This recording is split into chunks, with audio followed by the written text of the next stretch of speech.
Hey everyone, Eggman here, and I'm here with not only my first tournament of power deck, but my first non-Son Goku leader deck.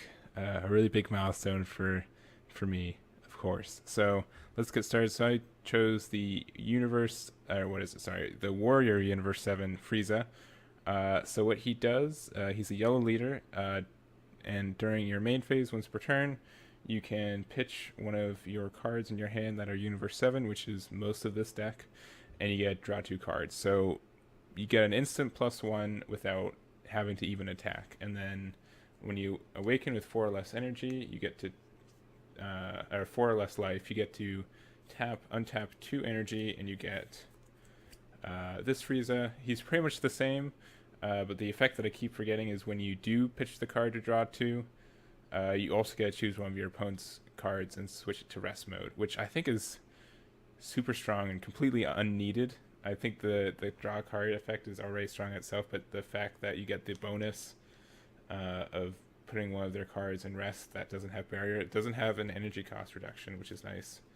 I think that's super strong.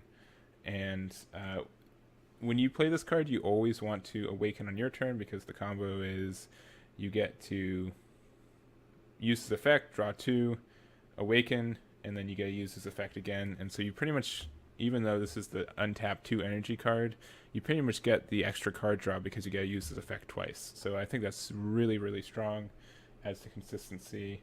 And so here's the rest of the deck. So we've got four ready to fight Son Goku.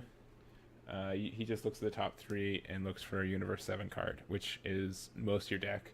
I've only had this fail like once in the dozen or so times I've played this deck.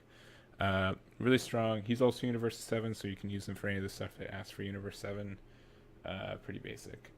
Next, I'm running 2 Roshi. He's an interesting card. You pay 1 and you negate an attack, and then you summon him on the field.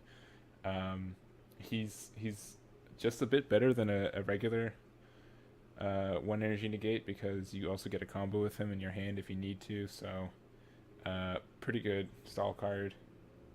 Next up, we've got 4 Agony of Hell Frieza. I've been seeing a lot of people kind of sleep on this card. The combo that you can do is you can just use Frieza as effect to pitch any one of these 3 Friezas in your hand, draw 2, and then you play him, you add it back to your hand. So you essentially get to draw 2 cards for free. You get that back in your hand, you just keep building your hand. It's really adds to consistency. I really like that effect, and I don't see a lot of people doing that, to be honest. Next up, we've got we run a yellow deck, and it's my deck, so I gotta run Shugesh. I almost feel bad for running Shugesh, believe it or not. He is so strong right now. The combo Shugesh, Explosive Spirit Son Goku is still just very powerful, being able to shut down anything without barrier. It's also important to get out Preface of Recovery Son Goku to get back 2 energy later in the game. Just super powerful. You can also get some fringe cases. You can also get some Gohan out, and you can also get Goku out if you want to get an extra card to your hand. But other than that, these are the main ones you want to use with Shugesh. Next up is Krillin. He's probably one of the most powerful cards in the set. Super good. You take 1 life if your leader's Universe 7. You can take 1 life, add it to your hand, and then blow up to 3 energy of battle cards on your opponent's field. That's really good. You can get like, even if you just play this on turn 3, they played turn 1, they played turn 2, so they've got 3 energy of stuff on their field, and you just blow it up. That's really powerful, and kind of can take people by surprise. They don't attack with something like, oh, my card's safe, I can use it next turn, and then Krillin comes out and they're just really upset. Next up is Focused Will Son Gohan. I didn't think this card was super powerful when I saw it at first, because it's like, oh, you play this card and nothing happens, and then next turn, oh, you get to play a card for your energy. It doesn't seem super strong, but after playing with him and the fact that he has barrier to help him kind of stick around. He's actually kind of grown on me a bit. Something I didn't originally know is you can use him on Universe 7 Representative, and then you can just use this effect, find this, pay 1, look up top 7 cards, add them to your hand. So for 1 energy and for no cards in hand, you get to just find, almost half the cards in your deck, over half the cards in your deck. So that's really powerful. And he's Universe 7 and he's good. I like him. Kind of already touched on him with Shugesh, but Explosive Son Goku is here. He's really powerful. I don't know what to say about him. And also Preface of Recovery Son Goku. I only run 2 of them right now because I only own 2. If I ran 3, I'd probably run him. If I had 3, I'd probably run 3. And if I had 4, I would maybe run 4. I'd say 3 is probably the sweet spot. But yeah, I think he's really good. Just being able to untap 2 energy based on a combo is really good, and this can help you get out him on turn 5 if you've already awakened your leader.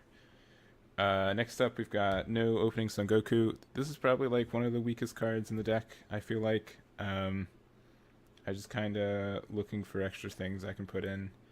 He's good for self-awakening, and you also have a yellow leader, so he comes out for free. Nothing too special. He's just a standard card. Next up, we've got Cold Strike Frieza, or Coldhearted Strike Frieza. This is a neat card. It's the first card that kind of targets barrier things. So when you play him, you can pitch anything in your hand with Universe 7, and then you choose up to 2 of their cards, disregarding barrier, and you switch them to rest mode, and they can't unrest during your opponent's charge phase. So that's really good. You can get, a lot of their blocker barriers they think are just really safe. You get to turn them off, not only for 1 turn, but 2 turns, because they can't untap it. So that's really good. If you think they're trying to kind of evolve a card next turn, you can put in rest, and then they're like, oh, I can't evolve and swing with this card because it doesn't untap. So that's really good. And then also it leads into Frieza Emperor of Universe 7. So this is the main part of this deck.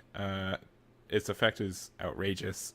First of all, you can EX evolve for 1 energy on top of a 5 energy Frieza, and if your leader is yellow, which ours is, opponent's counter skills and non-keyword auto and activate skills cannot be activated unless they place 1 card from a life to the drop area.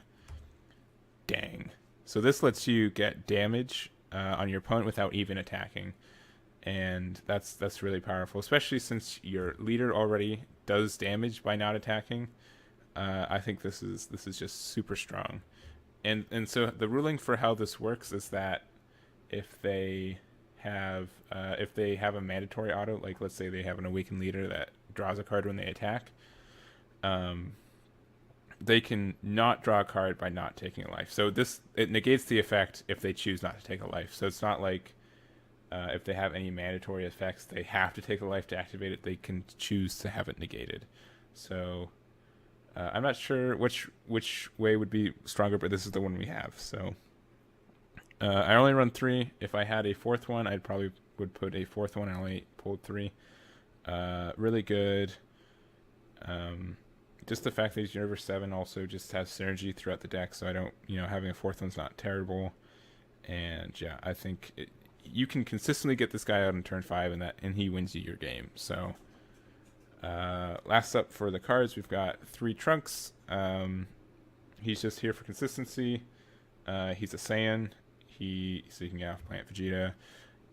You get to see the top 2 cards in your deck, put 1 in your hand, and then you put the other one. If you like it, you put on top. If you don't like it, put on bottom. And that's really good because if you play him before activating your leader's effect, you can kind of look at like, oh, this card I would have drawn is crap. Put it on the bottom, and then you get to draw 2 better cards, right? You get to kind of stack the deck in your favor. So that's super strong.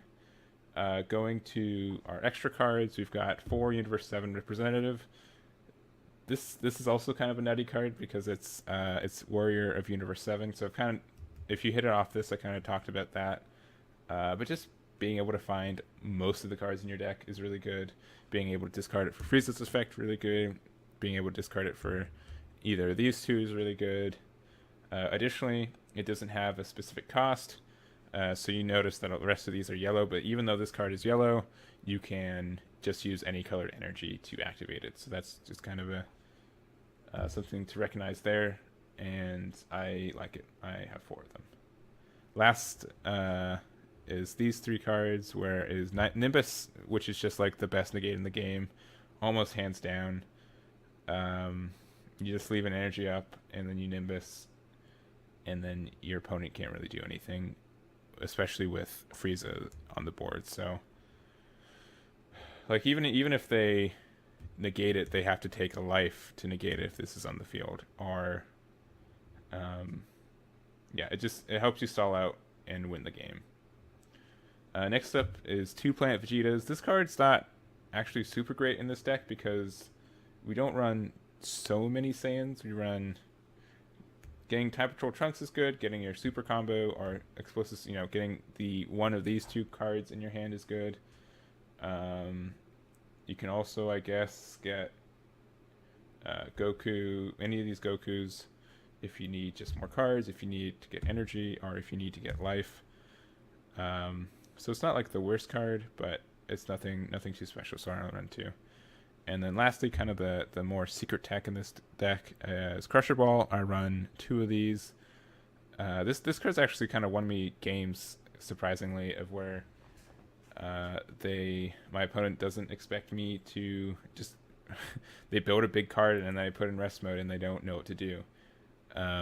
Additionally, like, let's say this card can get around EX Evolve cards that have barrier. Or like if they try to evolve cards, so based on what I know of the rulings, so let's say I have this and I pay an energy and discard a card for this, they can use Crusher Ball and then this comes out in rest mode. If this has barrier, it'd be the same thing. It's kind of like the same ruling on how you can kind of cold bloodlust an explosive Son Goku before you do it. So what else? Kind of cards to side.